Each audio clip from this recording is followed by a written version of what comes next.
À l'est, le soleil perçait enfin entre les branches lourdes et enneigées des conifères. Sa caresse subtile baignait enfin les terres qui reprenaient ainsi des apparences plus familières. La charrette s'arrêta brusquement et les 5 posèrent leurs bottes à terre. L'aumônier la voix se rendit à l'arrière le premier, non sans un œil sérieux, à l'intention de ses confrères. Après un regard vigilant, il s'approcha de ce qu'ils avaient traîné au bout d'une corde sur plusieurs lieues. Un corps meurtri qu'ils observaient tous d'un regard inquiet et nerveux. Une fine neige tombait, mais celle-ci ne suffirait pas à couvrir les traces de leur sinistre traversée. Une longue traînée écarlate que rien ne pouvait occulter. « Prends garde », lança Picard en sortant une lame de son manteau. Cette lame, tout comme son propriétaire, avait du vécu, usé par le temps et le sang, brisé d'avoir si longtemps essayé de sauver pauvres et innocents. Souvent en vain et au prix d'horribles stigmates, autant sur son corps que sur son âme. L'aumônier acquiesça avec un sourire éreinté, imprégné aux lèvres. Il tira une fiole de la poche de son manteau en peau de lièvre. Puis pour lui-même murmura une prière. Il déversa son contenu sur le corps et regarda celui-ci se dissoudre sans le moindre remords. Sous leurs yeux, la chair frémissait comme soupe qui bouille. Rien dans cette détérioration ne laissait entrevoir le moindre signe de vie. Ils pouvaient reprendre leur souffle. Le malin était enfin parti. Après un grognement, Picard s'approcha de son camarade de longue date, replaça son tape-à-bord, puis, avec nonchalance, cracha sur le corps. Si l'eau bénite n'avait pas fait réagir, il en fut tout autre pour la salive. Le visage tailladé du martyr émergea de la neige boueuse dans laquelle il baignait. Son œil restant se tourna vers ses tortionnaires. L'ardeur du périple et ses farouches routes de terre avaient mis à nu une partie de son visage. Ses blessures lui octroyaient un absurde sourire perpétuel. Cette vision hideuse n'était qu'une esquisse de l'horrible réalité de sa vraie nature, constituée de souffrances et de viles tentations.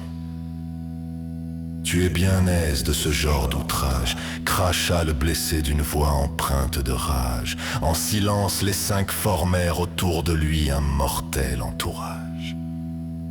Un autre pauvre délaissé du Carignan Salière, toutes ces atrocités accomplies pour le roi, mais des hommes comme toi, il n'en a rien à faire. J'ai fait couler le sang en échange d'un lopin de terre. Je ne suis qu'un outil, qu'on me fasse retourner la terre ou te faire vivre un calvaire. Tout cela ne me préoccupe guère. Je réponds à Dieu et au roi. Aujourd'hui, c'est eux tes bourreaux, pas moi.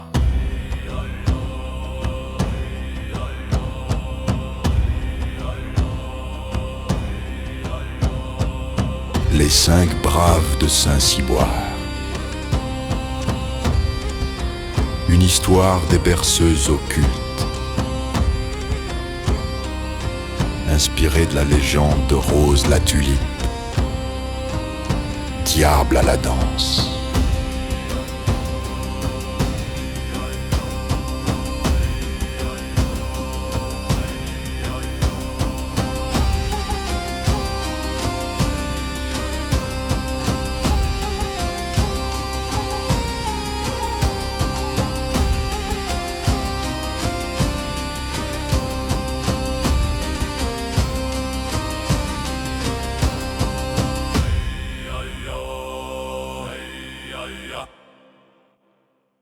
Maintenant, tais-toi, Tonadurement Picard.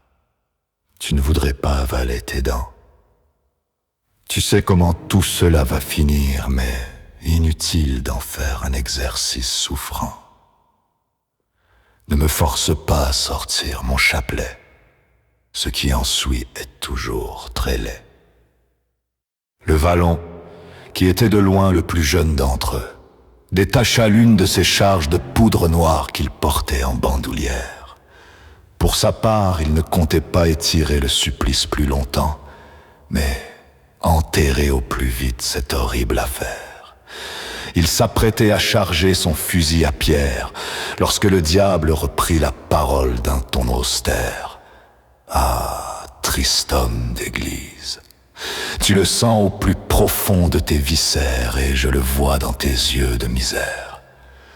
Tu n'es désormais qu'un triste émissaire, ton Dieu t'a abandonné, cela fait bien longtemps que sa chaleur t'a couvé.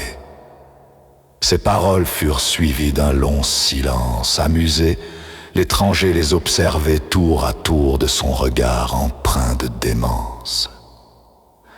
Range ton fusil, le Vallon, le malin a fait son choix, répliqua l'ancien soldat du Carignan-Salière. On lui proposait gentiment le canon, mais il a choisi le chapelet et le bâton. Garde ta contenance, Picard, prit à la voix le regard braqué sur l'envoyé des enfers. Sache que je réponds à Dieu et pas le contraire. Il met sur ma route des diables comme toi. Ton existence suffit à renforcer ma foi. L'aumônier avait articulé ces mots avec la plus grande conviction, mais malheureusement celui-ci avait raison. Depuis longtemps, il ne sentait plus la présence du très saint, mais seulement l'étreinte du malin.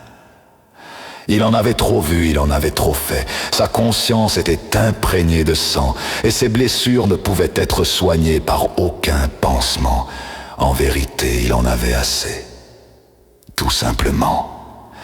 Finissons-en, lança Roussel, nul plaisir d'étirer les choses du mal. La voix rude de son compagnon tira la voix de ses pensées. Au sol, l'étranger gloussa, ce détail ne lui avait pas échappé. Avec un sourire satisfait, Picard fouilla dans la poche de son justo-corps et en tira son vieux chapelet. Une croix simple en bois d'acajou, et pour chacune des billes il y aurait un coup. De ses lèvres meurtries par le froid, il baisa la croix, puis caressa du bout des doigts la première bille de bois. Roussel porta une première frappe, une ruade à faire maudire un pape. Vers la deuxième bille, les doigts de Picard se déplacèrent, puis des dents tombèrent. L'aumônier ferma les yeux pour retrouver un peu de sérénité, mais les visions d'horreur étaient dans son cœur, rien ne pouvait les effacer. Notre Père qui êtes aux cieux, que votre nom soit sanctifié, que votre règne arrive, que votre volonté soit faite sur la terre comme au ciel. Je le sens en toi, la tristesse, le désespoir, la jalousie, la peine. Ta coupe est pleine, pleine et prête pour les enfers. La voix, un jour, tu briseras. Délivrez-nous du mal. Et ils en étaient libérés, pour l'instant.